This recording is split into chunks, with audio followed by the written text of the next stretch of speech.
নমস্কার বন্ধুরা, কেমন আছেন? আশা করি আপনারা সবাই ভালো আছেন। আজকে আমরা ডিসকাস করব ড্যাশবোর্ড ওয়ার্নিং লাইটসের ওপর। তো ভিডিওটা খুবই ইন্টারেস্টিং হবে, সঙ্গে থাকবেন আর শেষ অবধি দেখবেন। ভিডিওটা ভালো লাগলে অবশ্যই একটা লাইক দিয়ে আমাকে সাপোর্ট করবেন। আর নতুন বন্ধুরা যারা এখন অবধি আমার চ্যানেলটা সাবস্ক্রাইব করেননি, আমার চ্যানেলটা সাবস্ক্রাইব করে আমাকে সাপোর্ট করবেন। চলুন আর বেশি দেরি না করে শুরু করা যাক।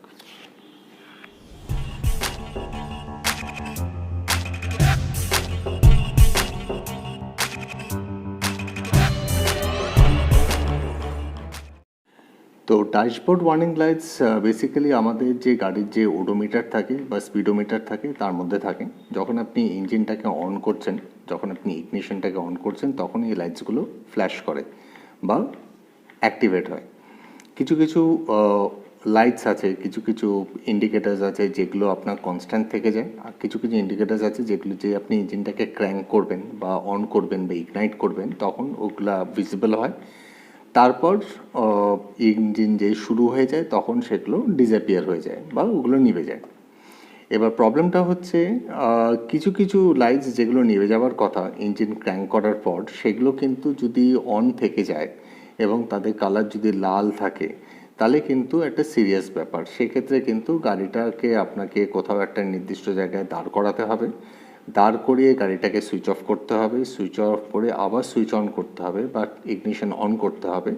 অন করে তারপরেও যদি আপনি দেখেন যে ওই লাইটসগুলো ডিসঅ্যাপিয়ার হচ্ছে না বা ওগুলো বন্ধ হচ্ছে না, তখন কিন্তু আপনাকে অথরাইজ টেকনিশিয়ানের কাছে যেতে হবে বা কোনো অথরাইজ টেকনিশিয়ানকে আপনাকে কল করে গাড়িটাকে আপনাকে সার্ভিসিং করাতে হবে। তো চলুন তাহলে আগে আমরা গাড়ির ভেতরে ঢুকে নিয়ে দেখি কোন লাইটসগুলোর আমরা কথা বলছি, কোন ইন্ডিকেটার্সগুলোর আমরা কথা বলছি। আমরা এখন গাড়ির ভিতরে ঢুকে গেছি, গাড়িটাকে অন করলাম। অন করার পর দেখবেন আপনার গাড়ির ড্যাশবোর্ডের মধ্যে ওডোমিটারের ওখানে দেখবেন 6টা ওয়ার্নিং লাইটসের সিগন্যাল আছে, রাদার 8টা। আপনি যদি ডান দিকে দেখেন ওখানে 4টে পাবেন, আর আপনি যদি বাঁ দিকে দেখেন ওখানে আরও 4টে পাবেন। এবার গাড়িটার যেই আপনার ইগনিশন অন করে যেই স্পিডোমিটারটা আবার ব্যাক টু জিরোতে আসার পর দেখবেন আপনার ডান দিকে 3টে লাইট এবং বাঁ দিকে আপনার 2টো লাইট জ্বলছে। এই দুটো লাইট আবার যখন আপনি গাড়িটাকে ক্র্যাঙ্ক করবেন, যেই আপনি গাড়িটাকে অন করবেন, ইগনাইট করবেন, তখন দেখবেন এই সবকটা লাইটই আপনার ডিসঅ্যাপিয়ার হয়ে যাচ্ছে। যদি ডিসঅ্যাপিয়ার না হয় তাহলে কিন্তু প্রবলেম। চলুন তাহলে এবার এক একটা ওয়ার্নিং লাইটসকে আমরা ডিসকাস করি। আমরা প্রথম যে ওয়ার্নিং সিগন্যালটা যেটা আমরা দেখতে পাচ্ছি স্ক্রিনের ওপর, সেটা হচ্ছে একটা স্টিয়ারিং হুইল, তার পাশে একটা এক্সক্লেমেশন মার্ক। এই ওয়ার্নিং সিগন্যালটা মানে হচ্ছে আপনার ইলেকট্রিক পাওয়ার স্টিয়ারিং হুইলের ওয়ার্নিং লাইট। এটা তখনই টার্ন অন থাকবে বা এটা তখনই জ্বলতে থাকবে যদি আপনার পাওয়ার স্টিয়ারিংয়ের মধ্যে কোনো রকম ম্যালফাংশন থাকে। আইডিয়ালি যখন আমরা গাড়ি ক্র্যাঙ্ক করছি, ক্র্যাঙ্ক করার সাথে সাথে এই ওয়ার্নিং লাইটটা নিভে যাওয়ার কথা, কিন্তু যদি তাও জ্বলতে থাকে তাহলে আপনাকে গাড়িটাকে একটা জায়গায় দাঁড় করাতে হবে, দাঁড় করিয়ে গাড়িটাকে পুরোপুরি শাটডাউন করতে হবে বা বন্ধ করতে হবে। বন্ধ করার পর আবার গাড়িটাকে আপনাকে ইগনাইট করতে হবে এবং ক্র্যাঙ্ক করতে হবে। তা সত্ত্বেও যদি আপনার যদি দেখেন যে এই ওয়ার্নিং সিগন্যালটা যাচ্ছে না, তাহলে কিন্তু আপনাকে সরাসরি আপনার অথরাইজ সার্ভিস সেন্টারে ফোন করতে হবে এবং গাড়িটাকে টো করে নিয়ে যেতে হবে নিয়ারেস্ট অথরাইজ সার্ভিস সেন্টারে। এই অবস্থায় আপনি যদি গাড়ি চালান তাহলে কিন্তু আপনার in due course of time, ধরুন আপনার মোটামুটি 5 থেকে 10 কিলোমিটার যাওয়ার পরে দেখবেন আপনার পাওয়ার স্টিয়ারিং কাজ করা বন্ধ করে দিয়েছে এবং সেক্ষেত্রে আপনার স্টিয়ারিং হুইল লকও হয়ে যাওয়ার চান্সেস থাকে, আর যার ফলে মারাত্মক অ্যাক্সিডেন্ট হওয়ারও চান্স থাকে। তো যখনই আমরা গাড়ি চালাবো সবসময় আমাদের চোখ মাঝে মধ্যে আমাদের ড্যাশবোর্ডের উপর রাখতে হবে, জাস্ট টু সি কি কোনো রকম ওয়ার্নিং সিগন্যালস আসছে কিনা। এবার চলে যাওয়া যাক নেক্সট ওয়ার্নিং সিগন্যালের দিকে।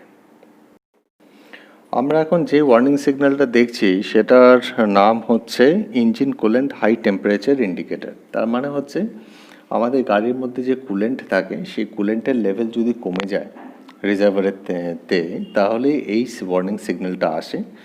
এর সিগন্যালটার আরেকটা অর্থ হচ্ছে গাড়িতে ওভার হিটিং হচ্ছে। এক্ষেত্রে আমাদেরকে যেটা করণীয় সেটা হচ্ছে গাড়িটাকে দাঁড় করাতে হবে কোনো একটা জায়গায়, নিয়ে গাড়িটাকে মোটামুটি আধ ঘন্টা রেস্ট দিতে হবে যাতে গাড়ির ইঞ্জিন ঠান্ডা হয়। ঠান্ডা হয়ে যাওয়ার পর আমাদেরকে বনেট খুলে দেখে নিতে হবে কুলেন্ট রিজার্ভারে আপনার কুলেন্ট লেভেল কত। যদি কম থাকে তাহলে সেটাকে অ্যাপ্রোপ্রিয়েট লেভেলে নিয়ে আসতে হবে। এই সিগন্যালটার মানে হচ্ছে আপনার ব্যাটারি চার্জিং ইন্ডিকেটর।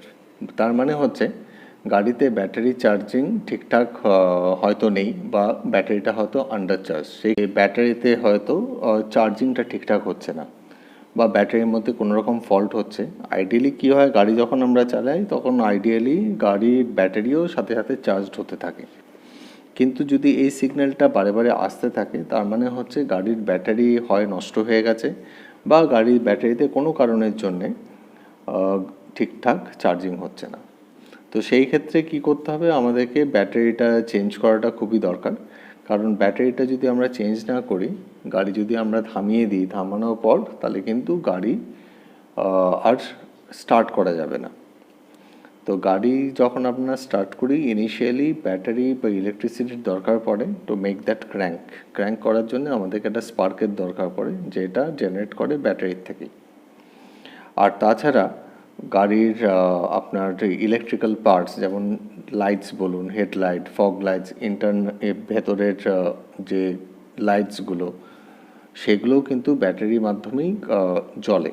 সেখানে কিন্তু আমাদের গাড়ির ইঞ্জিনের কোনো অবদান সেখানে নেই।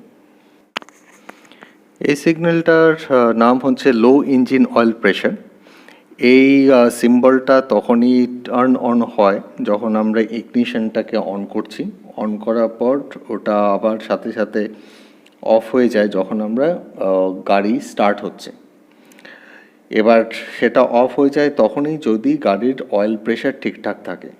আর যদি গাড়ির অয়েল প্রেশার ঠিকঠাক না থাকে তাহলে এটা সারাক্ষণ অন থাকবে। আর আরেকটা কারণে যেটা এটা অন থাকে, যদি এটা বারে বারে আপনার ড্যাশবোর্ডে অন দেখায়, তার মানে হচ্ছে গাড়ির ভেতরে বা ইঞ্জিন অয়েলের লেভেলটাও হয়তো কমে গেছে। এটাকে যদি আমরা এই সিগন্যালটাকে যদি আমরা ইগনোর করি তাহলে কিন্তু গাড়ি আর ইঞ্জিন সিজ হয়ে যাওয়ার চান্সেস খুব বেশি থাকে। গাড়িতে যদি গাড়ির ড্যাশবোর্ডে যদি এই সিগন্যালটা আমরা দেখি এবং এটা যদি লাল অবস্থায় টার্নড অন থাকে, কন্টিনিউয়াসলি যদি এটা অন থাকে, তার মানে হচ্ছে আপনার গাড়িতে ইঞ্জিন অয়েল প্রেশারের লেভেল খুবই কম এবং আপনার গাড়ির ইঞ্জিন অয়েল হয়তো চেঞ্জ করতে হতে পারে। তার সেই ক্ষেত্রে আপনার গাড়ি নিয়ে কিন্তু আপনি খুব বেশি হলে 20 কিলোমিটার অবধি যেতে পারবেন, তার বেশি নয়। তো আইডিয়ালি যেটা করা উচিত সেটা হচ্ছে বুদ্ধিমানের কাজ, যেটা হচ্ছে সাথে সাথে গাড়িটাকে কোনো একটা নির্দিষ্ট জায়গায় থামিয়ে নিয়ে গাড়িটাকে টো করে নিয়ে যাওয়া নিয়ারেস্ট অথরাইজ সার্ভিস সেন্টারে। সেখানে গিয়ে গাড়ির ইঞ্জিন অয়েলটাকে হয় আপনাকে ফ্লাশ আউট করতে হবে এবং নতুন ইঞ্জিন অয়েল দিতে হবে গাড়ির মধ্যে, আর তা না হলে ইঞ্জিনের একবার ডায়াগনোসিস করতে হবে to find out what is the real cause of this signal.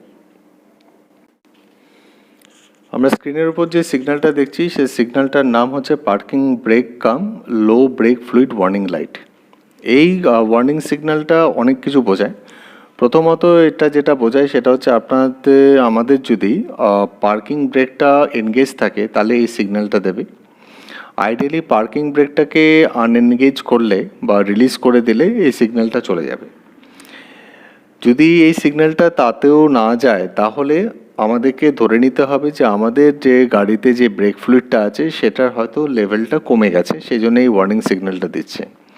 দেখুন, ব্রেক ফ্লুইড কমে যায় তখনই যদি আমাদের ব্রেক ফ্লুইডের যে ট্যাঙ্কটা আছে সেখানে যদি কোনো রকম লিকেজ থাকে। এছাড়া আর কোনো রিজন হতে পারে না যে এই সিগন্যালটা অন হয় যদি না আপনার পার্কিং ব্রেকটা এনগেজ থাকে। আরেকটা জিনিস সেটা হচ্ছে, ধরুন যারা আমরা নতুন গাড়ি চালাই, আমাদের যখন গাড়ি পার্কিং ব্রেকে এনগেজ থাকে সেই অবস্থায় যদি আমরা গাড়িটা চালাতে থাকি সেক্ষেত্রেও দেখা যায় যে এই ওয়ার্নিং সিগন্যালটা দিচ্ছে এবং গাড়ির স্পিড যদি 6 কিলোমিটার/আওয়ারের ওপরে যায় তাহলে কিন্তু তার সাথে একটা আওয়াজও আমরা পাই বা একটা ওয়ার্নিং সাউন্ডও আমরা পাই। তো সেই ক্ষেত্রে আমরা যদি পার্কিং ব্রেকটাকে রিলিজ করে দিই তাহলে এই ওয়ার্নিং সিগন্যালটা ডিসঅ্যাপিয়ার হয়ে যায়। যদি ডিসঅ্যাপিয়ার না হয় তাহলে কিন্তু আমাদেরকে নিয়ারেস্ট সার্ভিস সেন্টারে নিয়ে যেতে হবে টু গেট দিস রেকটিফাইড। এই ওয়ার্নিং সিগন্যালটার নাম হচ্ছে ম্যালফাংশন ইন্ডিকেশন ল্যাম্প। এই সিগন্যালটা বা এই ওয়ার্নিং লাইটটা যখন আমরা গাড়িটাকে ইগনাইট করছি বা ইগনিশন অন করছি তখন এটা আসে, তারপর যখন আমরা গাড়িটাকে ক্র্যাঙ্ক করে স্টার্ট করছি তখন এটা ডিসঅ্যাপিয়ার হয়ে যায় বা চলে যায়। কিন্তু এটা যদি কন্টিনিউয়াস থাকে বা এটা যদি ব্লিঙ্ক করতে থাকে তার মানে হচ্ছে গাড়ির মধ্যে কোনো সমস্যা আছে। সমস্যা বলতে আমরা যেটা বোঝাই সেটা হচ্ছে ধরুন আপনার ইএমএসে কোনো প্রবলেম আছে বা ওয়্যারিং হার্নেসে কোনো প্রবলেম আছে বা গাড়ির এমিশনে কোনো রকম প্রবলেম আছে।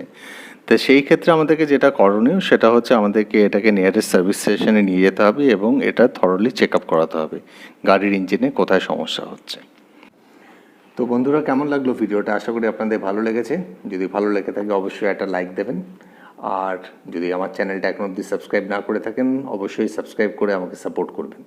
আবার একটা নতুন ভিডিও নিয়ে আসবো খুব শীঘ্রই। তো stay tuned and stay connected. Thank you.